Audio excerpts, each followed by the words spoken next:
Hello, everyone, and welcome to the Lit Must Fall reading group again. This week we are discussing Bernardine Evaristo's Girl, Woman, Other. I think I'm going to start off anyway by saying what I liked about the book and what I found more challenging, maybe. One of my favorite parts of the book, I think, was the representation of Black radical feminist culture in the 80s. I felt like this was the strongest part of the novel, and also pointed to something that I haven't read about enough, at least not in the British context. And it's kind of a reminder of movements that came before us. So I found that kind of strengthening. And I also found it the most kind of well depicted portion of the novel. Yeah, I'll leave it there for now. I think I totally agree with you, Ayesha. I really enjoyed that aspect, and it did make me realize that so much of what I'm familiar with of that era is American. And thinking about it within a British context is not something that I've really done before or come across before. And I think actually that is something that Bernardine feels very strongly about. I think at the moment with the current conversation, there's a lot of focus on young people, and the youth will change things. And something that Bernardine, I know because I've heard her speak about it, is quite strong on, is that actually this work has been being done for generations. And I think it's really nice that she sort of shines a light on that and really brings it to life in a way that feels very lived. So yeah, I also really enjoyed that aspect of it. And that she shines a light but does not idealize. I thought that some of the portions, like the depictions of the abusive relationship, for instance, between Dominique and Nzinga, I thought that was really beautifully done and subtly done, and that there was a lot of empathy in the portrayal, even if it was able to be critical. And I think that's part of what gave me the effect you described, Pakeezah, as a lived feeling. Yeah, so I really liked that. I think I agree with you guys that was the most powerful part for me. Although I do feel that many young Black women activists do have this, that activism is very much informed by Black British activism of the past as well. But I thought the depiction was really like full color, like it was really embodied, and it was really good. And another thing I enjoyed was the sheer vision and ambition of a kind of novel that is chronicling what is not normally chronicled, and kind of epic. It did feel a little bit like an argument, or a like lots of debates within the book, but it felt like an argument, and the whole thing about selling out and art, and the kind of role of mainstream and the margins, and a lot of the conversations around social media and between generations, not just in terms of politics and art, but also some of the, for example, relationships between mothers and daughters, Bumi and Carol, between generations. And I thought that was also relevant to us as well. It's not necessarily such a kind of disconnect between our experiences. Yes, that bit completely resonated with me as well. But a part of me wondered whether this kind of analysis of the writer who produces, the writer grappling with this kind of love-hate relationship with the mainstream, whether that's in fact something that has been sublimated into, whether that was a concern when the novel itself was being written. I feel like what Sumaya said about this kind of vast landscape is true. But what I wonder is whether when you're trying to capture so much, and especially the bits which felt more kind of like snapshot of the time sort of things, the representations of the younger people, for example. Yeah, I think that resonates with me. I felt like one of the things that I think has been said about the book is that it's a state of the nation novel, or a Brexit novel. And I find that really interesting, because at the moment we're in such an interesting moment politically, and I think this novel is very much responding to many different things whilst also chronicling. And I feel like part of it that is kind of difficult to deal with is that it's having lots of conversations with many different moments, and that ambition, which I think is inspiring, is also, does it kind of fracture and make it difficult to metabolize almost? Yeah, I think sort of touching on both Kav and Ayesha have mentioned. So in terms of finding that I could relate to a lot of some of the experiences in the book, I sort of found the first half of the book really like a great experience. I was really enjoying it. I was like, gosh, this is great. She's really got a really wide perspective, and I really enjoy the way we're moving through the lens of different generational experiences, and that makes me feel like I'm getting a really great context. And it was making me think about people who maybe haven't had the immigrant experience, for example, as being able to then get a really wide perspective on it through this novel. And so as I moved through the text, I started to actually feel quite worn down by it. Almost like I found it was almost exhausting, like you said, Sumaya, difficult to metabolize, because there was just so much, and it started to feel like maybe is it too much? Is it really then doing what it's supposed to do, or is it losing focus? And I started to feel less kind of excited by it, and a little bit tired out, if I'm honest. Did some of that have to do with the choreo poem form? I thought that the thing that Sumaya was just talking about, I thought that, yeah, I really admire that form. I also find it just not that fun to read, even though in the beginning, for the first half, I felt like it was fast paced. There were even kind of, it was even in some ways like, what's the word for it? The kind of TV drama or something. You know, there were so many different characters. Soap opera, that's what I'm looking for. Yeah, it felt like a soap opera sometimes.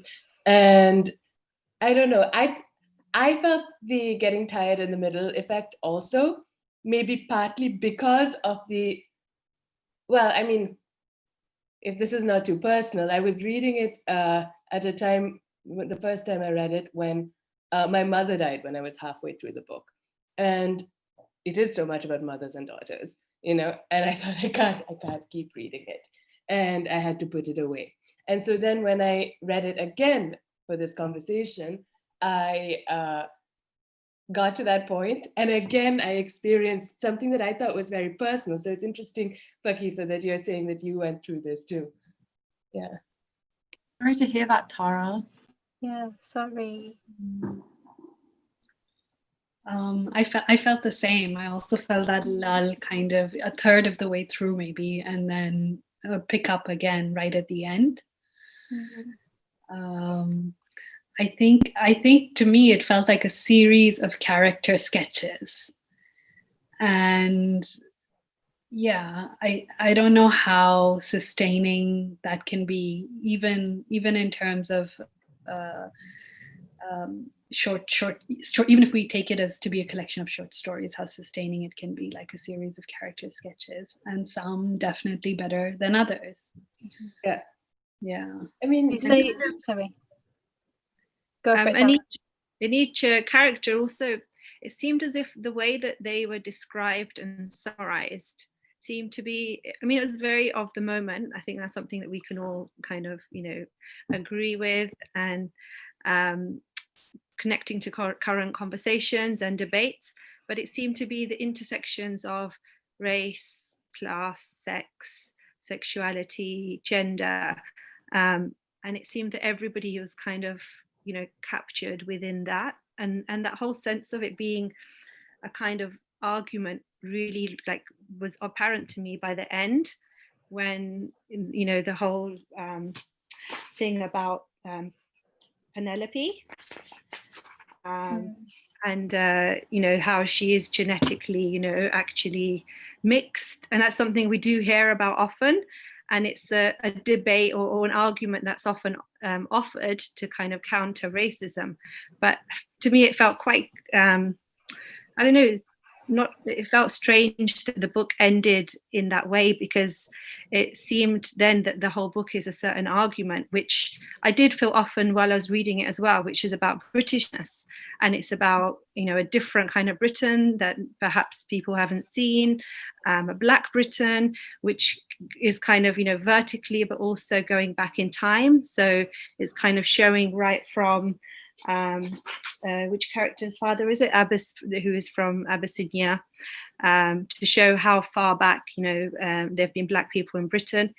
Emperor's Babe was mentioned earlier, and that also seemed, that did the same thing, and it was kind of this argument to show, you know, this is what Britain is, and it seemed to me also to be about inclusion. But in the end, I think there were moments, and it's interesting that Dara talks about being affected on a personal level, and I could totally see that, and there are those moments. But by the end of it, it felt to me like it was coming from the head more, and maybe that sense of it, you know, being this argument in the end, made me feel like it's a novel that was operating more from head than kind of deeper layers.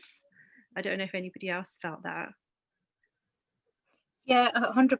I think for me, I thought initially that one of the reasons I wasn't connecting to this is, as I made my way through it and I started to feel tired. I thought, whether is this because I generally don't enjoy the short story form, and I'm not able to connect to any story for a length of time that will make me feel kind of attached.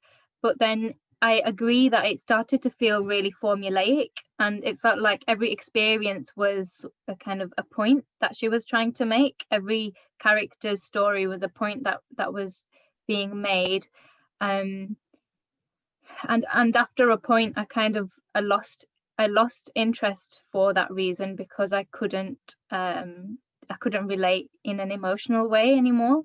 And don't get me wrong, there were certainly points in the novel where I was moved emotionally, but yeah, as I went through the text, it started to feel more like an argument to me than a story, and that made me almost mistrust it a little bit, I think.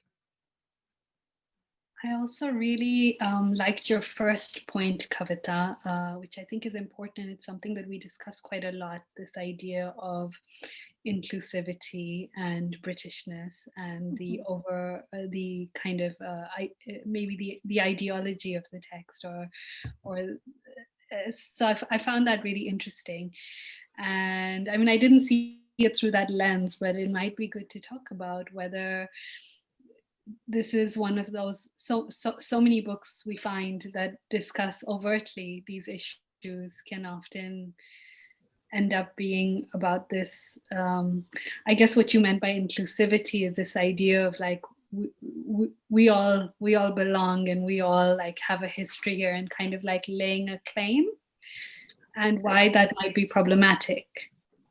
I mean, I feel like what it's really captured in is how important and central structurally the play at the National Theatre is to the story. I mean, I was really struck by how it's the beginning, it's the end, it's so significant. It comes up throughout the book, and that kind of captures this, you know, idea of inclusion.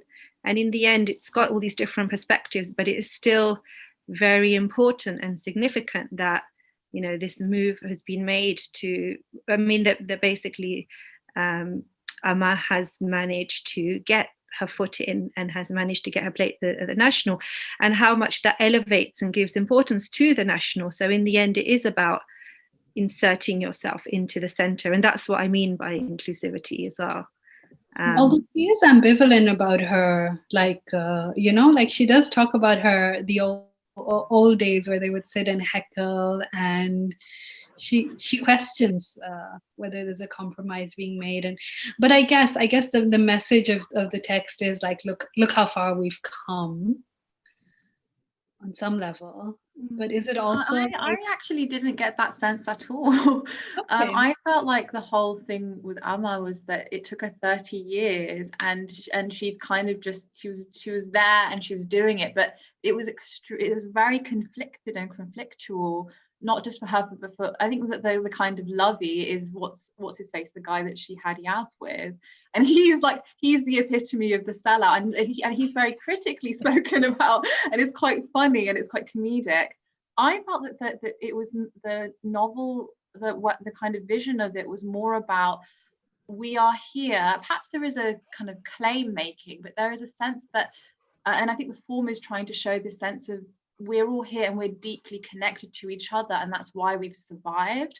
And there's a sense of like a family that is more than just blood, and a sense of like a kind of consciousness that is shared. And that was the sense that I got from the novel, that there's a sense of history, that like this history has never been shown. And perhaps some of the trouble with it, and this idea, the argumentation that's going on, is because I've never read a novel like this, and sometimes novels like this have to be written in order for more and more and more to be built on it. And that was the kind of vibe that I got, because it's chronicling, if that makes sense, and it's chronicling experience, and it's sort of trying to create a sense of collectiveness that I think novels kind of struggle with, because collective, I don't know, that was the sense that I got anyway.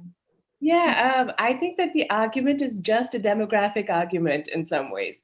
And that may be part of what, I mean, that's an argument worth making. I mean, she says that in an interview. She says, I just wanted to write a book that had as many Black British women as possible. The simple, practical goal, and she does it, you know? And they do get to live, all of them, in the book in a certain way. And there's a kind of almost reporter's neutrality sometimes in the book that goes with that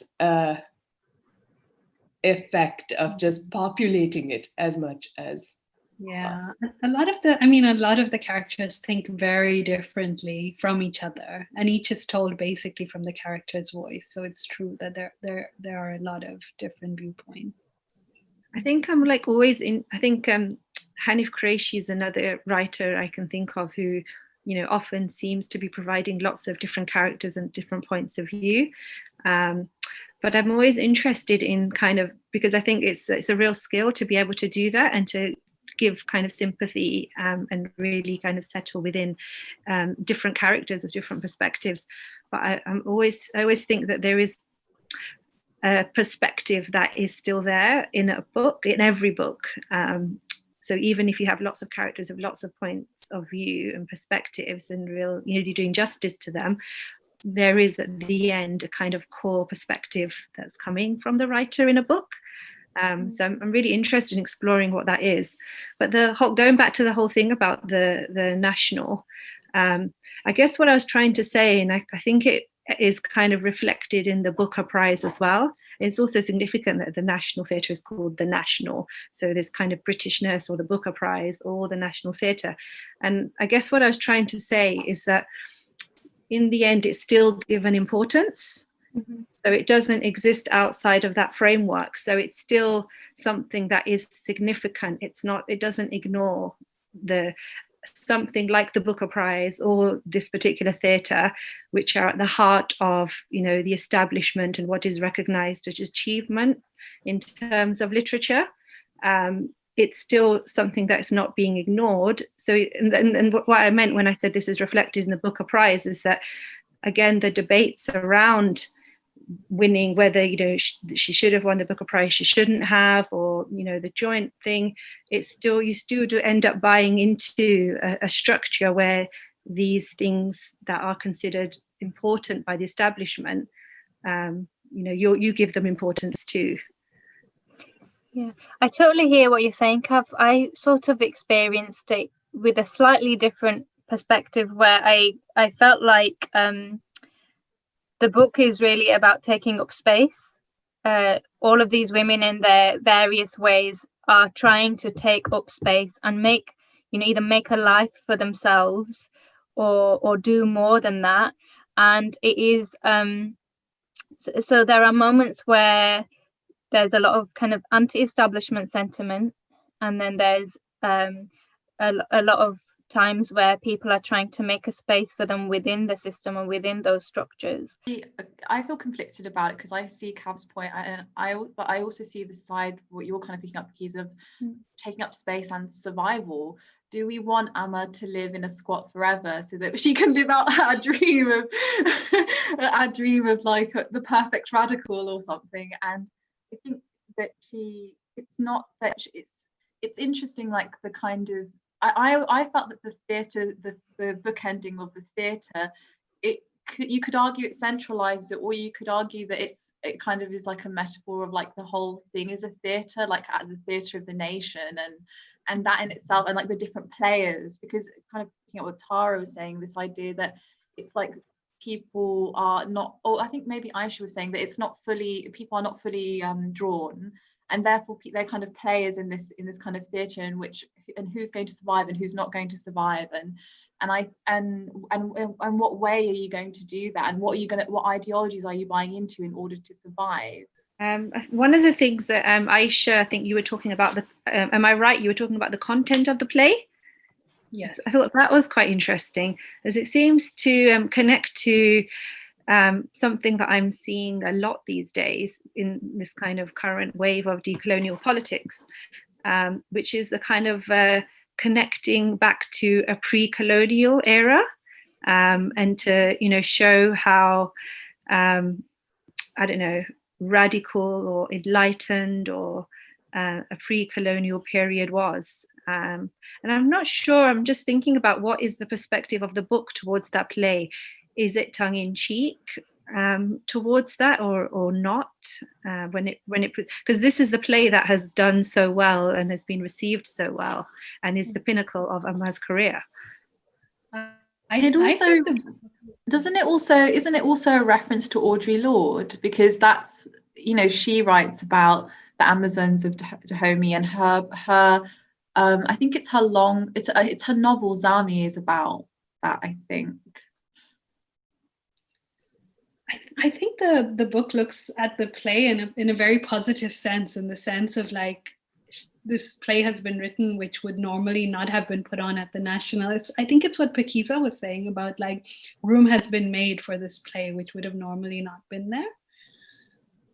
I think that's one thing that I really noticed was the reception to the play, and it's almost felt to me like this is Evaristo saying, this is what is possible when you make space for us. And I feel like this book is also trying to say and do the same thing. And I really agree with some of the comments that have been made about how much this novel addresses the conversation that we're having right now around inclusivity and representation and what it means to be British. I mean, the fact that personally I kept feeling that this play, which is being celebrated so much, and yet the description of it are not matching up for me, because the play sounds quite problematic compared to the kind of presentation of, celebratory way in which the play is written about. And so, I mean, there's something quite problematic about the current tendency to talk about pre-colonial times and, in countries that have been colonized, and to really idolize them as, being, it's whiteness and it's colonialism that has brought all the problems.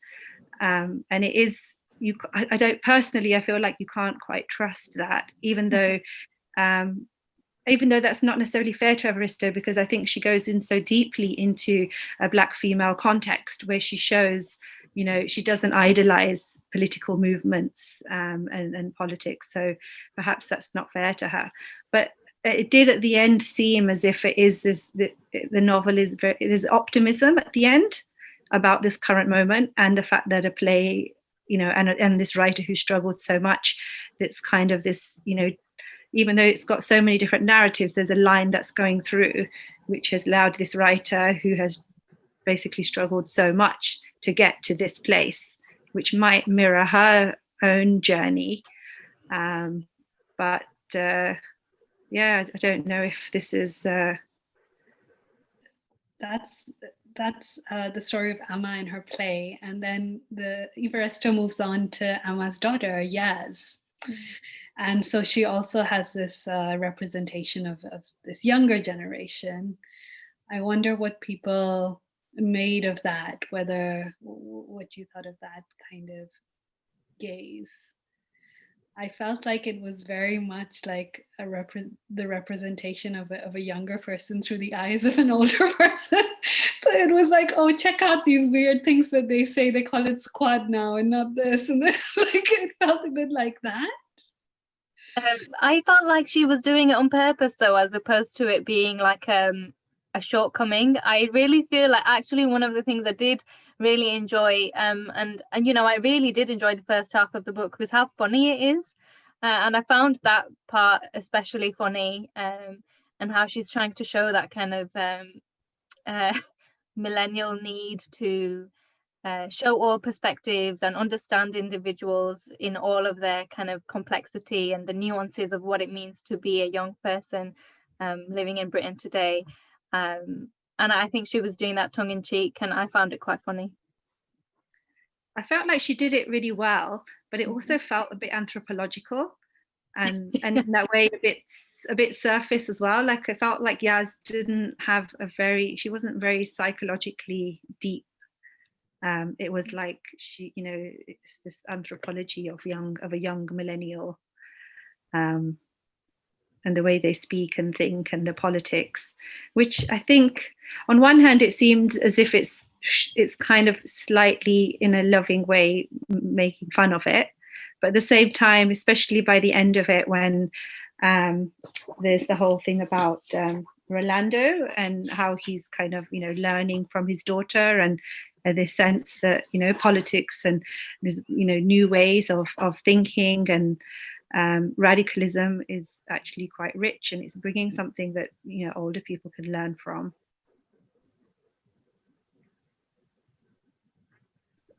Sorry, it wasn't Rolando, was it? It was Amma, wasn't it, who said that? Both of them, I think. Both of them said it. Yeah, I think Rolando just finds her annoying more than anything else. Because he knows everything. I think that the anthropology side of it became difficult for me when reading about I think her name's Morrissey, the Somali Muslim girl, because no one is allowed to write about a Muslim woman who does martial arts anymore. Like, this is a kind of trope and a stereotype, and I found that a little bit like there are many ways to be empowered. Not Muslim women don't need to do martial arts and like kick people, like physically take people out. So I found that a little bit difficult, and I also found the exploration of her faith quite difficult as well, because this idea that she doesn't eat ham, she does have extramarital sex, it's cultural, it's not this, and I found that a little bit difficult because it felt like an outsider's perspective, and that was just, for me, that made me, I think, suspicious of the text as well. I'm gonna read one of the paragraphs that I think you might be talking about. It says it's about Varis, I think, if that's her name. It says, Dad works in a factory. Mom has 2 jobs. The first is working in a refuge for Muslim women, and the second is teaching self-defense to women who cover up so that they can learn how to protect themselves from the hijab grab and related assaults. I feel like there's not many sections that are speaking about Varis that aren't about her hijab. And then there's this whole list as well. Do you remember the list of like the bad things that happen to Muslims? Do you remember? Yeah, and how she's the most oppressed. Yeah. But to be honest, that's something that I come to expect of most kind of people. I think religion has such a specific place, I think, in the imagination of most people in the UK. So I kind of am used to it, but it just kind of made me feel some type of way. Yeah, it was massively eye roll for me, actually, and it really felt just kind of obviously Bernardine trying to further the conversation, you know, and sort of position herself as an author who can see a little bit further than other people. So she's a Black Muslim, right? And it's kind of trying to do that intersectionality thing, but I don't think it quite pulls it off, because like you said, there's tropes in the way that she's showing that nuance and complexity which feel false. So yeah, that bit was definitely uncomfortable. Yeah, it's like what Ayesha was saying earlier, which is that you get these quick portraits of so many different people, but some are better than others. Some are done much better than others. And this was one of the worst of the portraits. Like Virus draws cartoons as a hobby and is developing a female Somali superhero who hunts down men who hurt women and takes them slowly without anesthetics. But full disclosure, I do know Muslim women who do martial arts, and like I know, like one of my good friends is like a black belt. Totally does happen, but it's just that it is a stereotype. So, yeah. One of my good friends is a Muslim woman boxer. Yeah. One, but it is a stereotype. Absolutely. It is a stereotype. Yeah. I think the problem is, I mean, of course there's lots, but the problem is people seem to like it so much, as if it's some kind of contradiction, you know? The same with the doesn't eat pork but has sex with her boyfriend, or like she has sequins on her hijab. At some point that becomes like all of these things are seen as contradictory, and you know, they're held up that way, which is yeah. As if she isn't just like a young woman trying to live her life. And there's the other friend of theirs, is it Nenet, the Arab girl, who again that also felt really much like Bernardine trying to sort of show a wider picture and a complexity. And there's the whole thing around the whiteness of her skin and how she's perceived by other people and how she really enjoys that. I can't remember exactly what part of the novel what part of the text it's in now, but there's a part of the text where she's kind of lapping it up. She's getting a lot of attention and she's really enjoying that, and it's linked to the color of her skin. Am I right? I think the part where they're walking in Hyde Park, and right, is that the bit? Yeah. Again, her like traipsing down her mansion with the little doggy in her hands, like it did feel a bit like, oh, okay, you know, like this is, and again, like we kind of know these types, but it's like when it's coming from, maybe it feels as if it's coming a bit from the outside, and so it's, I guess that's why I was calling it a sketch as well. Because in reality, Nanette would not be friends with these girls. Like, let's be real. Like, in reality, she would be a mean girl, and like, she would not want anything to do with these lower class. Like, you know, like really, I feel like that also. I feel like they were being forced to be friends with the inclusion aspect. And just touching on different types of privilege. You know, Nanette is not a white woman, yet she enjoys many of the privileges that a middle-class white woman might, or even more so because of her sort of class. And yeah, again, that felt a little bit like, ooh, we're being really complex. They also had these conversations that would not be conversations. These would be full-on arguments about about, you know, they talk about her Africanness and she's like, no. And it's like, for me, this is just like, whoa, this would be a full-on argument, because it's really sensitive stuff, but it's treated with such levity. There's a strength to that, but it's also, is it realistic? Something I really wanted to also talk about, connecting again to the whole inclusion, is how separatism is represented in the book, because I think there's a lot to be said for even if it's for periods, or, you know, to create radical movements which separate, whether it's from men or from whiteness. And I felt as if this was maybe trivialized, or it was kind of, you know, not seen as something that's valuable in the book. I mean, part of that is the whole thing around Dominique and Nzinga and that their relationship and one of the things I was looking at was by the end of it, and if we kind of, even though it's never clear to say that, and Amma is totally a character, but even if we think of, you know, Amma as the center of the novel and its core, and also Dominique as well.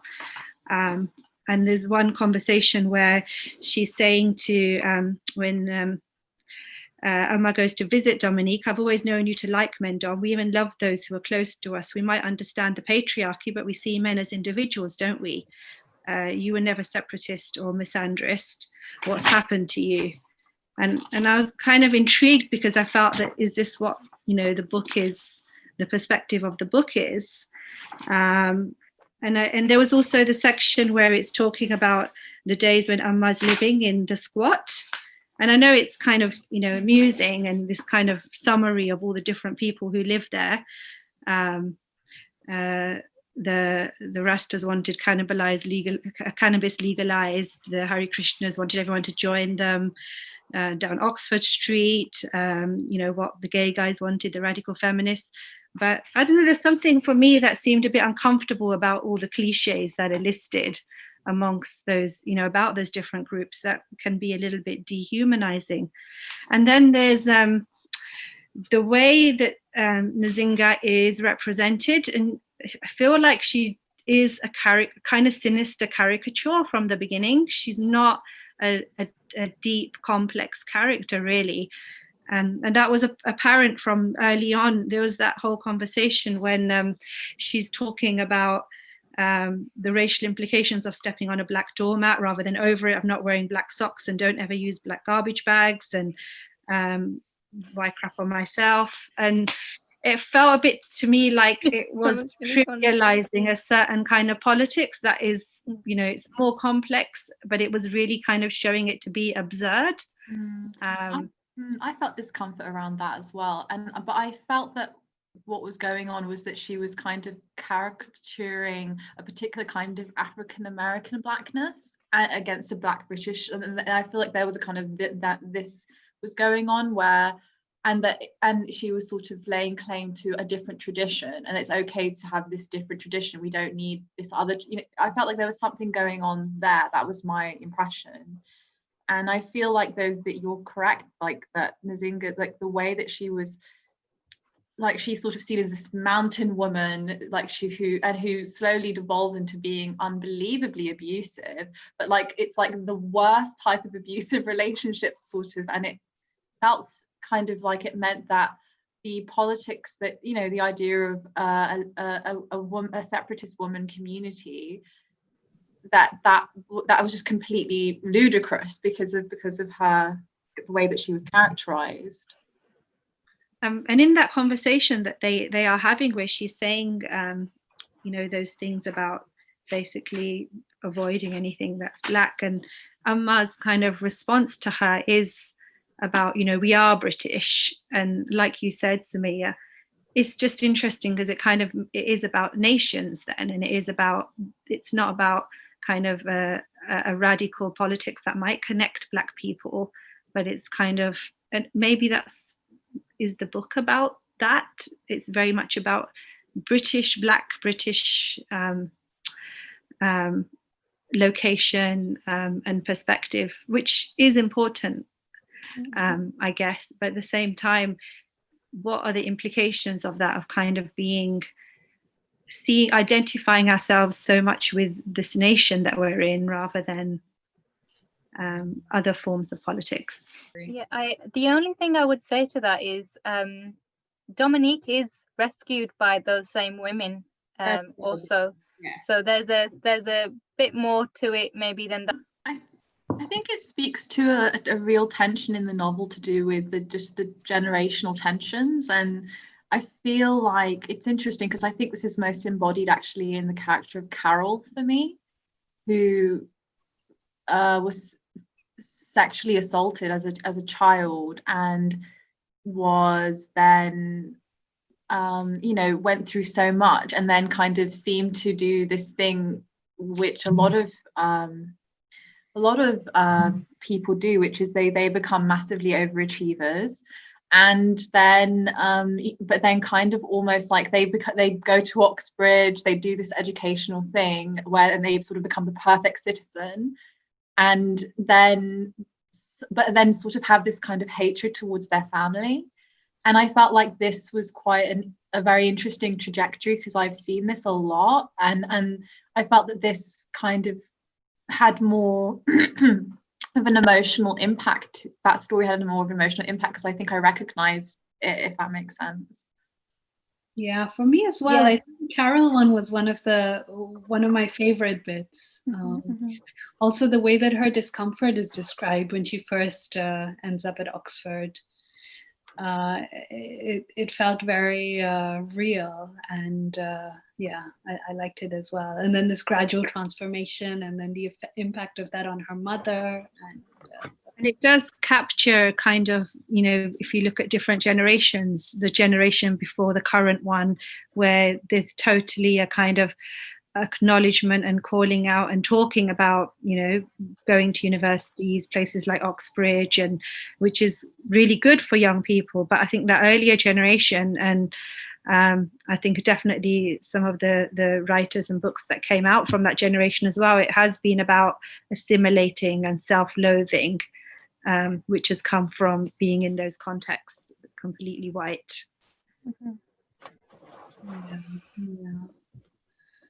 I'm trying to find the scene where Carol makes up with her mum, where she makes up with Bummy, and there's I found that bit really moving, actually, because Carol says something about, and it was unexpected, because by that point the kind of gulf is between them, and she says something about how you can't feel at home when your mother doesn't recognize you, or something along those lines. You don't feel alive or something. Yeah, you feel something as strong as that. Yeah.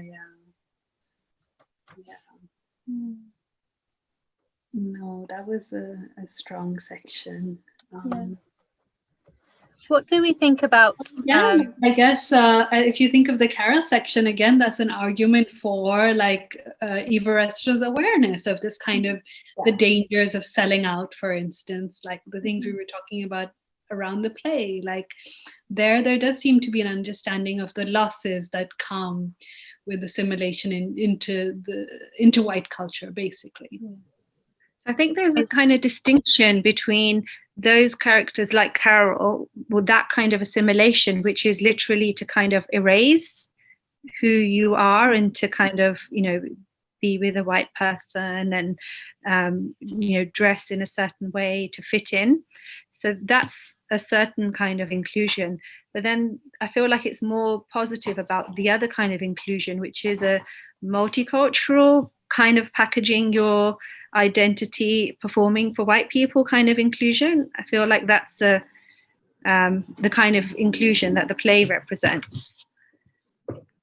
But obviously the book would argue that that's not a multicultural performing for white people, but that is in fact what Pakeezah was saying, like about like letting other voices in, you know.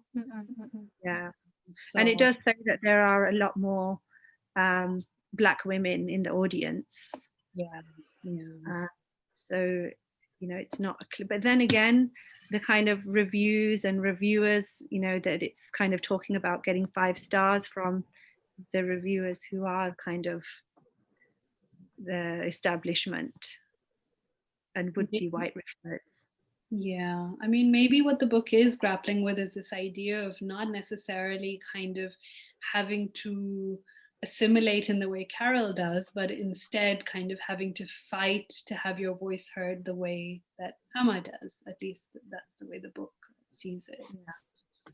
So the different forms of inclusion that don't inclusion versus assimilation, something like that.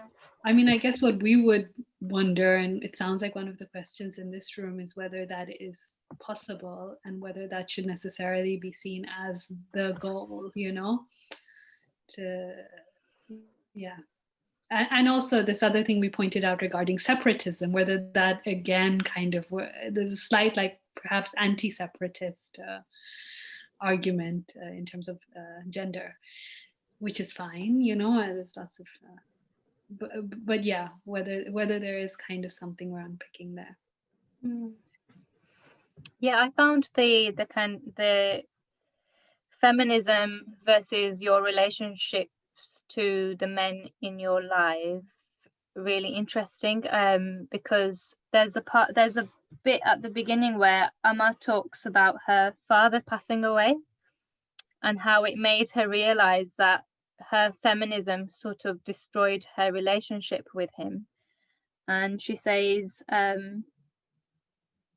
she didn't tell him she'd taken her father for granted and carried her blinkered, self-righteous perspective of him from childhood through to his death, when in fact he'd done nothing wrong except fail to live up to her feminist expectations of him.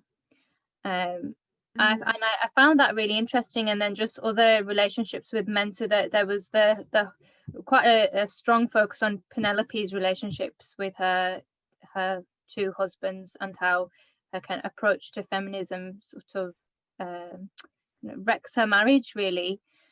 And then, you know, some of the other generational perspectives, where I think it's Winsome who talks about how in those days you didn't disagree with what your husband said, you just did it.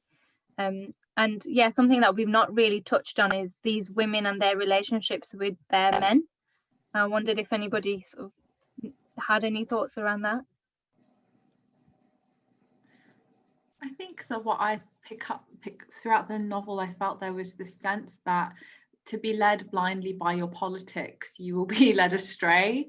And that it's interesting, because what we're picking up is there's a bit of a tension, though, because we're unhappy with the novel on some level, because it seems to be doing that, being hyper led by politics. But I feel like the novel is very much trying to question. I think that's what I got from Dominique's relationship with Zinga, is the same thing, where it was a sense of you need to take people as people. And I feel like actually that's the argument I think that the novel is making about the national and about national politics, that people have to compromise and make difficult decisions for themselves because they're people, and sometimes you can't live up to the ideals that you have in your head. And I think that's the vibe that I got throughout the book. That's the arguments that are being made. And I think in regards to men, it kind of fits in with that, whereas the sense that sometimes you impose upon people this specific form of how you want to live, and that can come out as sort of prescriptive, when actually our lives are very messy and emotional and complicated. But I think it's a tricky argument to make, because I'm balking even as I say this. I was saying earlier, I felt really bad for not enjoying this text as much as I had expected to, and I think that speaks to kind of the reception that it's had and how much it is received as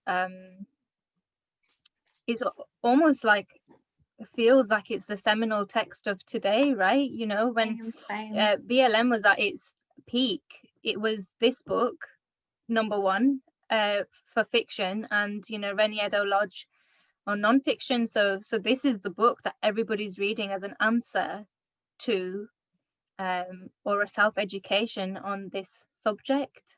And it's also like, it's a good question in a sense, because I was surprised that the book didn't speak to me when it had been recommended to me by quite a few friends. Yeah. And so there are a lot of people who really love this book, and maybe our Litmus Fall reading group is like a mistake. Like maybe we picked people of like too similar a mindset. Yeah, because we all agree, don't we? Yeah, because I mean, but then also I guess that like brings up the question of what you think has appealed. Why has this book had such a major appeal? Because it has. Well, I feel like when I first started reading it, I understood, because I feel like especially just the first section, I was like, I get it. It's extremely well written.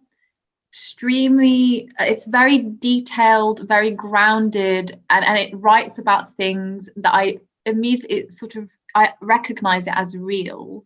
I think where the problems start is when I don't feel that way anymore, and that's the exposition, the description, the dialogue at the very start felt very real, and it was about people that we just do not see written about. Specifically, it's not just Black women, gay Black women, queer spaces, Black queer spaces, not written about, never hear about it, right? And I feel like for me that was actually a very like, wow, kind of a revelatory feeling reading about it. And I feel like, especially if you're not in, you're not used to reading like what we call post-colonial literature, it's especially wow, right? So I feel like that's I kind of understood it, but then as things went on, it lost that resonance, and that was where my issues started. That's my journey, I suppose. I think there's also something to be said about the industry around books. You know, this is a book which has been positioned as an answer to something, and so people will pick it up as an answer to that conversation. You know, it's kind of similar to The Kite Runner, for example. When that came out, everybody read it because they wanted to understand a little bit more about what was happening in the Middle East, and perhaps this is sort of, you know, in relation to people might call identity politics or the race question. This is a book that you're being told to pick up to understand what that means for people who are not in that world. This is your kind of breakdown, and yeah, so I think very much about how the industry positions a text is also really important. I was going to say that The Kite Runner was such a piece of propaganda for American politics, and it was just, you know, yeah, really interesting that that's what, you know, people are reading. And I kind of think, and this connects to like literature, most of the idea of it as well, because it seems like a lot of the time people, if it was non-fiction, The Kite Runner, people would see it in a very different way. But as a novel, it seems that a lot of the time people don't notice that this is American propaganda, this novel, its whole perspective. And maybe something similar applies. I mean, this book is, you can't compare it to The Kite Runner at all by any means, but maybe there's something similar where you will, you know, assume that this novel is promoting a certain politics. Maybe it's something to do with the way people see literature, the way people read. There's this section which I was just going to say, it was Chimango who encouraged Julie to buy black picture books for his kids. Chimango said they had to see children who looked like them in books. And that's kind of capturing this whole, again, very current, but it has been for a while, but especially current conversation about diversity in literature. But it ends up being quite surface because it's about, you know, having black characters or people of color writing books or visible in books, but there's not always an unpacking of the perspective and politics behind it, and maybe some aspect of what we think or feeling is what Sumaya was saying about you know, this being about, in the end, we're all people, which is a very kind of liberal, you can understand how that perspective would be embraced by the establishment, but at the same time, because of who the characters are and you know, what the book is about, it will also be embraced by people of color. So it ends up doing both things, which is what literature, and then being about Britishness as well. Well, I think part of it is that it is very intentional about the way in which it gets positioned, right? It deliberately sets out to fill that role. At least that's how I felt about it. And in deliberately doing that, it leaves room for self-critique also. I think it recognizes itself as a position, as a kind of political move that needs to be made to make space in that audience, in amongst those reviewers or gatekeepers or whoever. I may not have enjoyed it, but I can admire what it does there. Yeah, it's an argument when, as you say, Kavita, it participates in that kind of liberal argument that in the end we're all people. I think it's unfortunate, but it does need, it's like the Black Lives Matter statement, right? That it does need to be said that these people are people with interiority, with differences amongst them. And I think that's what the book does here, right? It's simply saying, we are people too, we are for people. Here are I didn't think that, but my issue, I didn't think, it's interesting, I didn't think that the novel was saying we are all, I think it is actually making that argument, but my argument was just slightly different, which was just that I think it was just speaking to, it was specifically about the idea of selling out and the idea of our relationships with institutions and establishments. I think that oh, sorry. Oh, okay. There's a sense of that there is a kind of conflictual relationship with whether you compromise or not. And I was just saying that there's a sense of there's a sense of this idea of,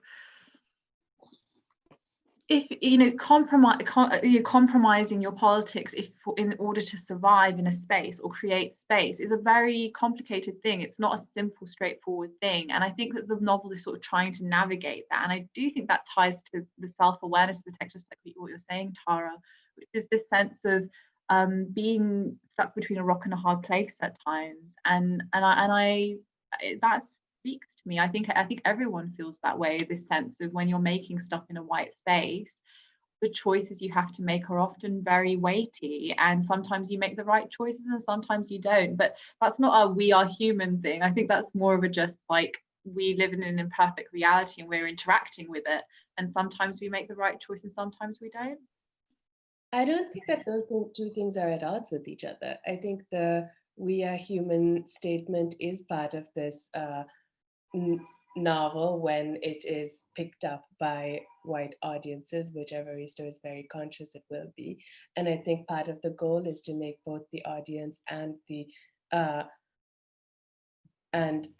kind of commentarial class not just white, right? That maybe this is what needs to be done. Maybe there just needs to be a novel that is full of these really somewhat superficial portraits, just because there needs to be lots and lots and lots of them. Guys, I'm just going to record an ending because Pakeezah will have to leave soon, and then we can kind of continue if need be. So let's just do the ending if that's okay. And then I think we can go back and forth. So thank you so much for that conversation. Really interesting points raised as always. And I will see you next time. Lots of love. Thank you. Bye. See you soon.